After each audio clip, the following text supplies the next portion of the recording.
Hi friends, ಎಲ್ಲರೂ ಹೇಗಿದ್ದೀರಾ? ಎಲ್ಲರೂ ಚೆನ್ನಾಗಿದ್ದೀರಾ ಅಂತ ಅಂದ್ಕೊಂಡಿದ್ದೀನಿ. ಫ್ರೆಂಡ್ಸ್, ನಾನಿವತ್ತು ನುಗ್ಗೆ ಸೊಪ್ಪಿನ ಮಸಾಲೆ ರೊಟ್ಟಿ ಮಾಡ್ತಾ ಇದ್ದೀನಿ. ಈ ಮಸಾಲೆ ರೊಟ್ಟಿ ಹೇಗೆ ಮಾಡೋದು ಅಂತ ನೋಡ್ಕೊಂಡು ಬರೋಣ. ಈ ನುಗ್ಗೆ ಸೊಪ್ಪಿಂದ ತುಂಬಾ ಬೆನಿಫಿಟ್ಸ್ ಇದೆ ಅಲ್ವಾ ಫ್ರೆಂಡ್ಸ್? ಅದಕ್ಕೋಸ್ಕರ ನಾನಿವತ್ತು ನುಗ್ಗೆ ಸೊಪ್ಪಿನ ಮಸಾಲೆ ರೊಟ್ಟಿ ಹೇಗೆ ಮಾಡೋದು ಅಂತ ತೋರಿಸ್ತಾ ಇದ್ದೀನಿ. ಬನ್ನಿ ಫ್ರೆಂಡ್ಸ್, ನೋಡ್ಕೊಂಡು ಬರೋಣ. ನೋಡಿ ಫ್ರೆಂಡ್ಸ್, ನಾನು ಮೊದಲಿಗೆ ಅಗಲವಾದ ಒಂದು ಪಾತ್ರೆ ಇಟ್ಕೊಂಡಿದ್ದೀನಿ.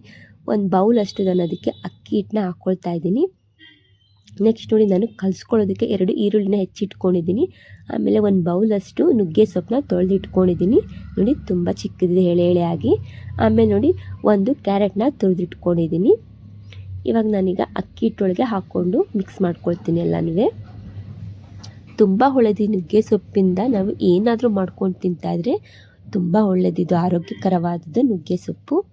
ಈ ಡಯಾಬಿಟಿಸ್ ಇದ್ರಿಗಂತೂ ತುಂಬಾ ಒಳ್ಳೆಯದಂತಲೇ ಹೇಳ್ಬೋದು. ನೋಡಿ, ಹಾಗೆಯೇ ನಾನು 1 ಸ್ಪೂನಷ್ಟು ಗ್ರೀನ್ ಚಿಲ್ಲಿ ಪೇಸ್ಟ್ ಹಾಕ್ಕೊಳ್ತಾ ಇದ್ದೀನಿ. ಹಾಗೆಯೇ 1 ಸ್ಪೂನಷ್ಟು ಜೀರಿಗೆ ಹಾಕ್ಕೊಳ್ತಾ ಇದ್ದೀನಿ.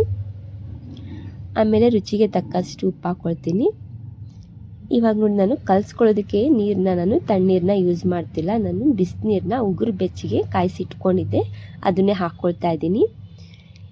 ನಾವು ಉಗುರು ಬೆಚ್ಚಗೆ ಬಿಸಿನೀರು ಹಾಕ್ಕೊಂಡು ಕಲಿಸ್ಕೊಂಡ್ರೆ ತುಂಬಾ ಮೃದುವಾಗಿ ಬರುತ್ತೆ ರೊಟ್ಟಿ. ಅದಕ್ಕೋಸ್ಕರ ನೋಡಿ, ನಾನು ನೀರನ್ನ ಬಿಸಿ ಮಾಡ್ಕೊಂಡಿದ್ದೆ, ಅದನ್ನೇ ಹಾಕ್ಕೊಂಡು ನಾನು ಕಲಿಸ್ಕೊಳ್ತಾ ಇದ್ದೀನಿ. ನೋಡ್ಕೊಂಡು ನಾವು ನೀರು ಹಾಕ್ಕೊಂಡು ಕಲಿಸ್ಕೊಳ್ಬೇಕಾಗುತ್ತೆ. ನಾವು ಯಾವ ರೀತಿ ನಾವು ಅಕ್ಕಿ ರೊಟ್ಟಿ ಮಾಡ್ಕೋತೀವಿ ನೋಡಿ, ಅವಾಗ ಕಲಿಸ್ಕೊಳ್ತೀವಲ್ಲ, ಆ ರೀತಿಯಾಗಿ ಕಲಿಸ್ಕೊಂಡ್ರೆ ಸಾಕಿದು. ನೋಡಿರಲ್ಲ, ಸೇಮ್ ನಾವು ಅಕ್ಕಿ ರೊಟ್ಟಿ ಹೇಗೆ ಮಾಡ್ತೀವಲ್ಲ ಅದೇ ಥರನೇ ಇದು. ಆದರೆ ಇದಕ್ಕೆ ನುಗ್ಗೆ ಸೊಪ್ಪೊಂದು ಹಾಕ್ಕೊಂಡಿರ್ತೀವಿ. ನೋಡಿ, ಈ ರೀತಿಯಾಗಿ ನಾನು ಕಲಿಸ್ಕೊಂಡ ನಂತರ 1-2 ಸ್ಪೂನು ಎಣ್ಣೆ ಹಾಕ್ಕೊಂಡು ಇನ್ನೊಂದ್ಸಲ ಮಿಕ್ಸ್ ಮಾಡಿಕೊಂಡು ಹಾಗೆಯೇ 5 ನಿಮಿಷ ಮುಚ್ಚಿಟ್ಬಿಡ್ತೀನಿ. ನೋಡಿ, ಈ ರೀತಿಯಾಗಿ ಕಲಿಸ್ಕೊಳ್ತಾ ಇದ್ದೀನಿ.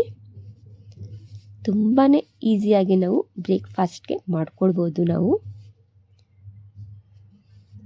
ನೋಡಿದ್ರಲ್ಲ, ಈ ರೀತಿಯಾಗಿ ನಾನು ಕಲಿಸ್ಕೊಂಡಿದ್ದೀನಿ. ಈಗ 5 ನಿಮಿಷ ಆದಮೇಲೆ ನಾನು ಇದನ್ನು ರೊಟ್ಟಿನ ತಟ್ಕೊಳ್ತೀನಿ. ನೋಡಿ ಫ್ರೆಂಡ್ಸ್, ನಾನಿವಾಗ ಒಂದು ಉಂಡೆ ಗಾತ್ರ ನಮ್ಗೆ ಯಾವ ಸೈಜ್ ಬೇಕೋ ಆ ರೀತಿಯಾಗಿ ನಾವು ಚಿಕ್ಕದು ದೊಡ್ಡದು ನೋಡ್ಕೊಂಡು ನೀವು ಯಾವ ಸೈಜಿಂದ ನೀವು ಉಂಡೆ ತೊಗೊಂಡು ನೀವು ಒಂದು ಬಟ್ಟೆಗೆ ಹಾಕ್ಕೊಂಡು ನೀವು ತಟ್ಕೊಳ್ಬೋದು. ನೋಡಿ, ನಾನು ಈ ಸೈಜ್ ತೊಗೊಂಡಿದ್ದೀನಿ. ಇದಕ್ಕೆ ಸ್ವಲ್ಪನೇ ನೀರು ಹಾಕ್ಕೊಂಡು ನಾನು ತಟ್ಕೊಳ್ತಾ ಇದ್ದೀನಿ. ನೀವು ನೀರು ಹಾಕ್ಕೊಳ್ಳೋದು ಬೇಡ ಅಂತಂದರೆ ನೀವು ಎಣ್ಣೆ ಹಾಕ್ಕೊಂಡು ಈ ರೀತಿಯಾಗಿ ನೀವು ತಟ್ಕೊಳ್ಬೋದು. ತುಂಬ ಚೆನ್ನಾಗಿರುತ್ತೆ, ಬೇಗನೆ ಆಗೋಗುತ್ತೆ ಇದು. ಬೆಳಗಿನ ತಿಂಡಿಗೆ ಮಾಡಿಕೊಡ್ಬೋದು ನೀವು. ನೋಡಿದ್ರಲ್ಲ, ಈ ರೀತಿಯಾಗಿ ನಾನು ತಟ್ಕೊಳ್ತಾ ಇದ್ದೀನಿ. ನಿಮಗೆ ಎಷ್ಟು ದೊಡ್ಡದು ಬೇಕೋ ಆ ರೀತಿಯಾಗಿ ದೊಡ್ಡದು ನೀವು ತಟ್ಕೊಳ್ಬೋದು.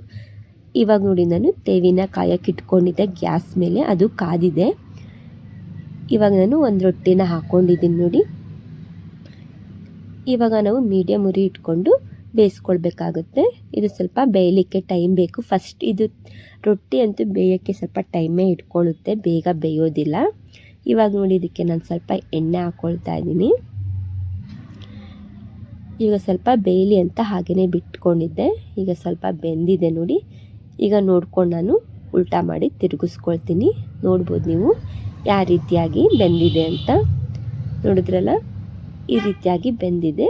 ಇವಾಗ ನಾನು ಇದಕ್ಕೆ ಇನ್ನೊಂದು ಸ್ವಲ್ಪ ಎಣ್ಣೆನೂ ಹಾಕ್ಕೊಳ್ತೀನಿ ಈ ಕಡೆನೂ. ತುಂಬ ಬೇಗ ಆಗುತ್ತೆ ಫ್ರೆಂಡ್ಸ್ ಇದು. ಒಂದ್ಸಲಿ ಮಾಡಿ ನೋಡಿ. ಈ ನುಗ್ಗೆ ಸೊಪ್ಪಿನ ಮಸಾಲೆ ರೊಟ್ಟಿ ಹೇಗಿದೆ ಅಂತ ನನಗೆ ಕಮೆಂಟ್ ಮಾಡಿ ಹೇಳಿ. ನೋಡಿ, ರೊಟ್ಟಿ ಅಂತೂ ರೆಡಿ ಆಗಿದೆ. ಸೇಮ್ ಇದೇ ರೀತಿಯಾಗಿ ಉಳಿದಿದ್ದೆಲ್ಲ ಮಾಡ್ಕೊಳ್ಬೋದು. ನೋಡಿದ್ರಲ್ಲ, ಇವತ್ತಿನ ವಿಡಿಯೋದಲ್ಲಿ ನಾನು ನುಗ್ಗೆ ಸೊಪ್ಪಿನ ಮಸಾಲೆ ರೊಟ್ಟಿ ಮಾಡಿದ್ದೀನಿ. ಈ ವಿಡಿಯೋ ನಿಮಗೆ ಇಷ್ಟ ಆದರೆ ಲೈಕ್ ಮಾಡಿ. ನೋಡಿದ್ರಲ್ಲ, ಎಷ್ಟು ಚೆನ್ನಾಗಿ ಬಂದಿದೆ ಅಂತ. ರೊಟ್ಟಿ ಅಂತೂ ತುಂಬಾ ಚೆನ್ನಾಗಿ ಬಂದಿದೆ. ಇದಕ್ಕೆ ನೀವು ಚಟ್ನಿ ಏನಾದರೂ ಮಾಡ್ಕೊಂಡು ತಿನ್ಬೋದು. Thank you for the watching. Okay, bye bye.